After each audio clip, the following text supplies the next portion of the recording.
Oke, cek. Assalamualaikum warahmatullahi wabarakatuh. Selamat pagi kelas 12 TOI, semoga selalu diberi kesehatan. Minggu lalu kita sudah mempelajari tentang sinyal analog dan sinyal digital ya. Nah, untuk hari ini kita akan mencoba fitur input dan output analog pada PLC.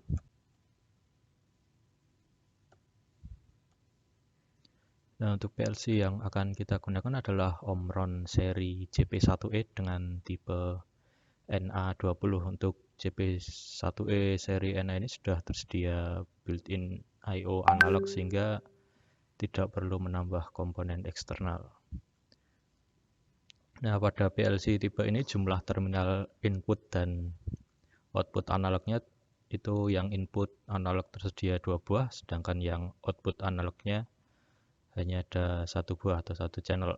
Kemudian untuk interface atau tata letak terminalnya bisa kita lihat di gambar berikut ini. Nah, oke, ini adalah tata letak interface I/O analog pada PLC. Di sebelah sini ada analog input, ada dua channel ya, yang beralamat di 90 dan 91. Untuk yang analog output sebelah sini jadi alamat 190. Nah, untuk penyambungan perangkat analog input yaitu pada terminal V-in. Jika yang jadi acuan adalah tegangannya, jika yang jadi acuan adalah arus, kita bisa menyambungkan di I-in. Kemudian sama juga untuk yang analog output di V-out dan I-out. Itu tergantung output apa yang diinginkan. Oke, selanjutnya kita bahas tentang spesifikasi dari analog input dan analog output pada PLC ini. Untuk analog input ya, inputnya ada 2, kemudian kita bisa memilih signal range-nya. Itu ada 0 sampai 5 volt, 1 sampai 5 volt, dan seterusnya. Juga untuk input arusnya ada 0 sampai 20 mA atau 4 sampai 20 mA. Kemudian resolusi ADC-nya itu 6000, dan ini hanya ada satu resolusi yang dapat dipilih pada PLC ini. Nah, kemudian untuk spesifikasi bagian analog outputnya kurang lebih sama, cuman dia hanya tersedia satu output di alamat 190. Untuk pemilihan signal range-nya itu juga sama ya. Jadi kita bisa memilih 0 sampai 5 volt, 1 sampai 5 volt, dan seterusnya seperti yang tertera di spesifikasi ini. Untuk resolusi DAC-nya juga sama, 6000. Oke, untuk selanjutnya kita akan membahas tentang detail pemilihan atau signal range yang dapat kita pilih. Misalnya ini adalah kita memilih minus 10 volt sampai 10 volt untuk input analognya. Jadi dengan resolusi 6000 kita nanti akan mendapatkan atau hasil konversinya itu berkisar antara negatif 3000 sampai 3000. Ini dalam bilangan desimal. Kalau misalnya nilainya heksa, yang sebelah sini ya, yang F448 sampai 0BB8, ini untuk yang nilai heksanya. Dan sebenarnya ini ada range lebih untuk batas atas maupun batas bawahnya seperti gambar grafik di bawah ini. Nah, jadi kalau untuk range negatif 10 sampai 10 volt ini sebenarnya batas bawahnya itu di negatif 11 sampai 11 volt. Atau kalau dikonversi dengan nilai digital berkisar antara negatif 3300 sampai 3300. Bisa kalian lihat detailnya hasil konversinya di gambar grafik di bawah ini. Kemudian untuk pemilihan range yang lain, misalnya yang tanpa negatif ya. Kalau tadi kan ada negatif 10, kemudian yang ini 0 sampai 10 volt dengan resolusi 6000, maka hasil konversinya itu berkisar antara 0 sampai 6000 untuk nilai desimalnya, atau kalau ingin jadikan hexa itu 000 sampai 1770. Begitu juga dengan bagian outputnya atau range output yang dapat dihasilkan. Misalnya kita menginginkan atau kita memilih signal range outputnya negatif 10 sampai 10 volt.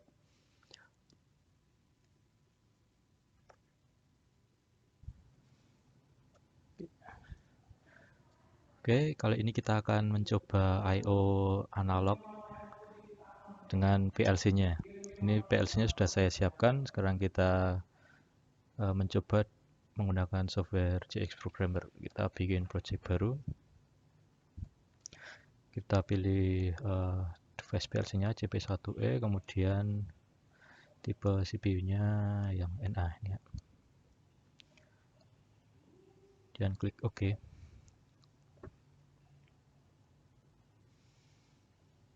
Oke, untuk pertama-tama kita setting dulu atau melakukan pengaturan untuk mengaktifkan fitur ADC atau DAC-nya atau analog input analog output-nya di setting. Kemudian cari built-in AD dan DA, itu ADC atau DAC. Nah, ini di pojok kanan. Kemudian kita di sini memilih terminal mana yang akan kita gunakan. Misalnya kita akan menggunakan analog input satu saja dan satu analog output. Nah, kemudian untuk ini sebenarnya ada setting resolusi di sini, tapi karena hanya satu saja yang tersedia, jadi sudah default 6000 resolusinya. Kemudian di sini bagian range ini kita bisa memilih pengaturan string seperti yang saya jelaskan sebelumnya. Ini ada beberapa pilihan pengaturan. Kita pilih yang 0 sampai 10 saja untuk contoh agar lebih mudah. Oke, kalau sudah.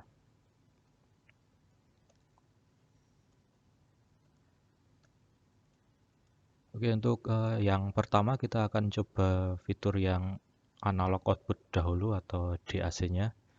Jadi untuk percobaan kali ini kita akan mencoba mengatur nilai tegangan output menggunakan program di sini, atau kita men-set nilai outputnya sesuai dengan keinginan kita. Kita bikin laddernya dahulu. Kita bikin always on aja.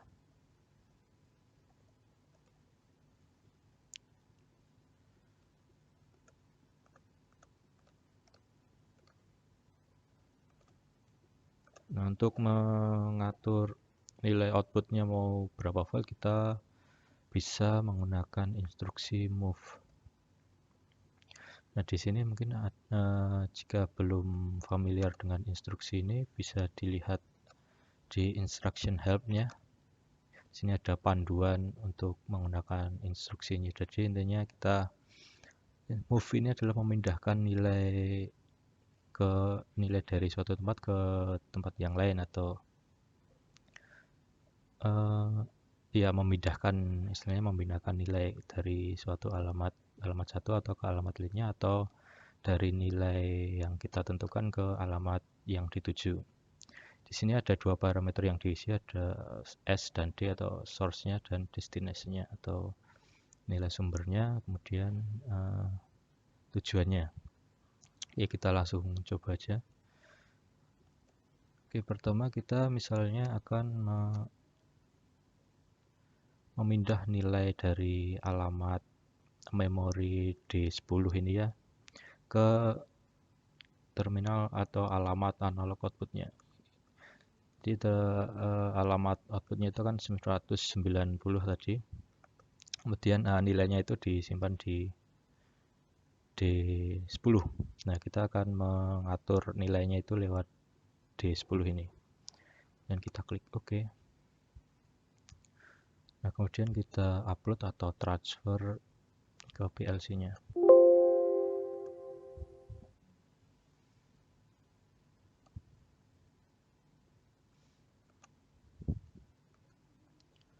transfer. Nah, di sini karena kita melakukan setting ADC atau DAC tadi, pastikan dicentang bagian setting ini.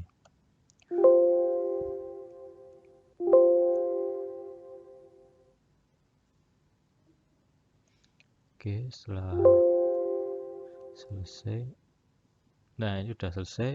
Nah, kita bisa mengatur outputnya itu lewat sini ya, di alamat D10. Nah, kita misalnya berikan value atau nilai, resolusinya kan 6000 ya, berarti kalau kita memilih tadi range outputnya itu 0 sampai 10 volt, berarti nilai 0 itu nanti akan jadi 0 volt. Kemudian kalau kita mengisi dengan 6000, outputnya akan 10 volt. Oke, kita coba saja 6000 dan kita akan ukur tegangan output menggunakan multimeter.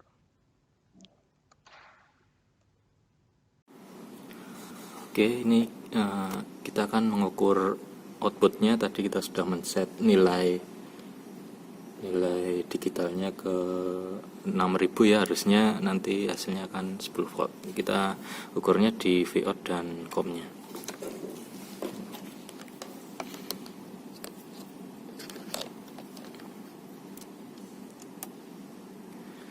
Nah, ini bisa kelihatan ya, nilainya 9,99 atau hampir ya 10 volt. Berarti sudah sesuai ya. Kemudian kita akan mengganti atau merubah nilai digitalnya tadi dengan nilai yang lain. Kemudian kita akan mengukur hasil outputnya atau tegangannya. Oke, selanjutnya kita akan ganti lagi nilainya menjadi, misalnya diinginkan tegangan sebesar 5 volt di outputnya, maka kita harus memasukkan berapa nilai digitalnya atau nilai value di sini. Nah, kalau 5 volt itu kan gampangannya 10 volt bagi 2 atau setengahnya dari range-nya, berarti nilai digitalnya juga yang kita inputkan itu ya setengahnya, berarti kalau setengahnya 6000 ya 3000. Oke, kita set. Nah, kita ukur outputnya. Oke, kita akan ukur outputnya dengan nilai tadi 3000 dalam desimal ya. Kita ukur sebentar. Ini 4,99 ya, 5 volt, berarti sudah sesuai.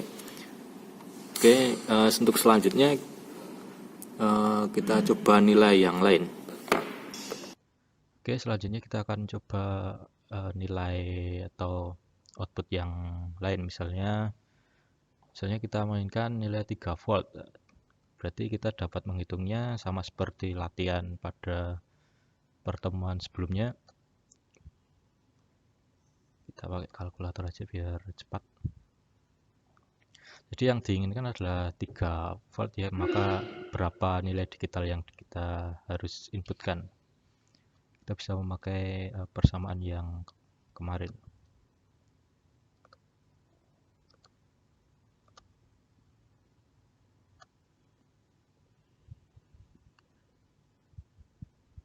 Kita mainkan nilai 3 volt, kita buat 3/10 atau full range-nya,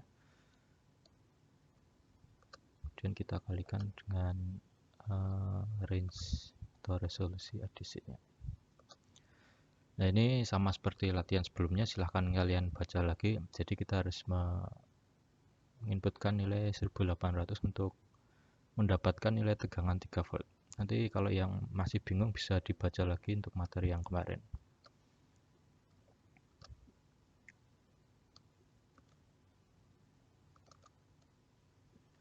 Kita coba 1800 dan kita akan lihat hasilnya.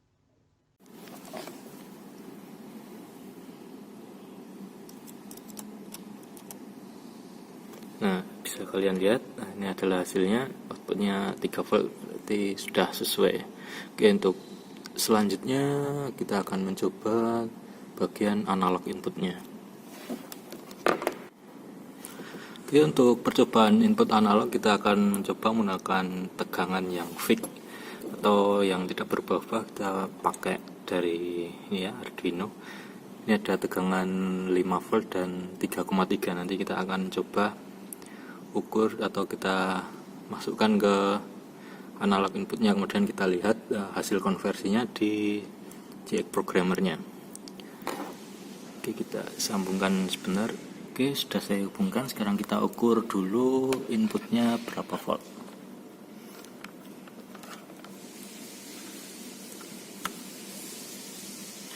Oke, kalau kita mencoba 5 volt tapi yang inputnya hanya sekitar 4,58 atau 4,6 volt. Nggak apa-apa, nanti kita lihat saja hasil konversinya. Oke, sekarang kita akan melihat atau memonitoring hasil konversi dari ini analog ke digital. Kita bisa pakai instruksi yang sama, yaitu move. Kita buat baru saja. Nah, kemudian untuk parameternya itu yang pertama itu nilai sumbernya itu bisa kita ambil dari alamat ADC-nya. Alamat ADC-nya tadi 90 ya. Nah, kita akan membaca atau memindahkan nilai dari di alamat 90 ini ke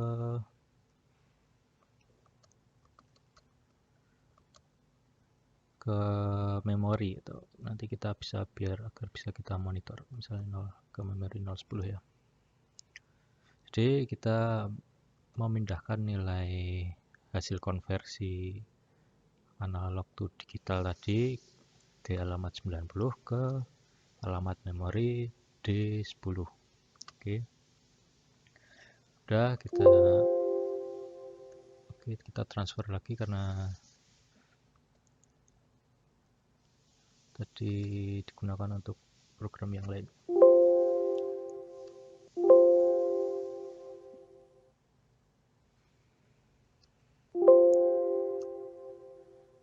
Oke, nah kemudian kita bisa cek melalui memori.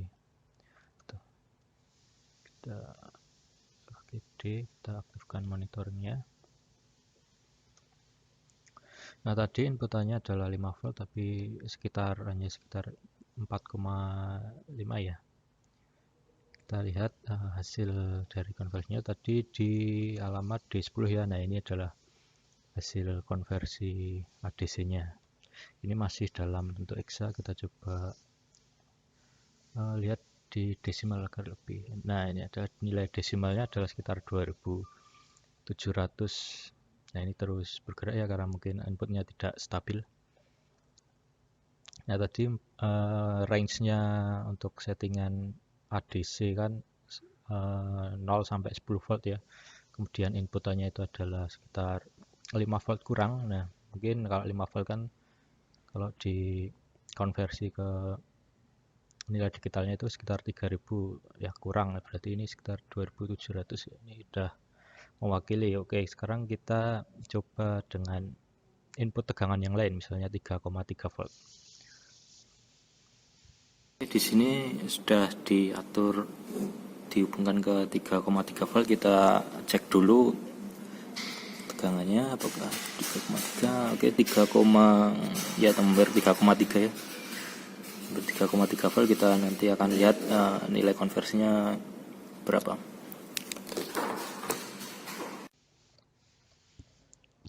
Ya, ini adalah hasil nilai konversinya. Itu di 1900 tadi saya pause jadi cepat, tadi udah tahu hubungkan ke ubah nilainya inputnya ke 3,3. Ini adalah hasilnya di 1969.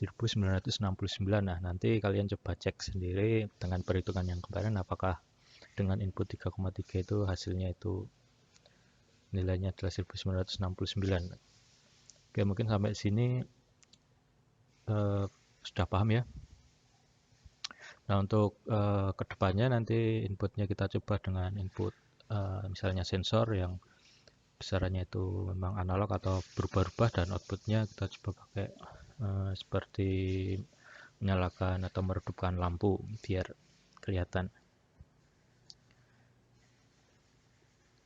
Oke, saya rasa video untuk hari ini cukup. Ada kurangnya saya mohon maaf. Wassalamualaikum warahmatullahi wabarakatuh.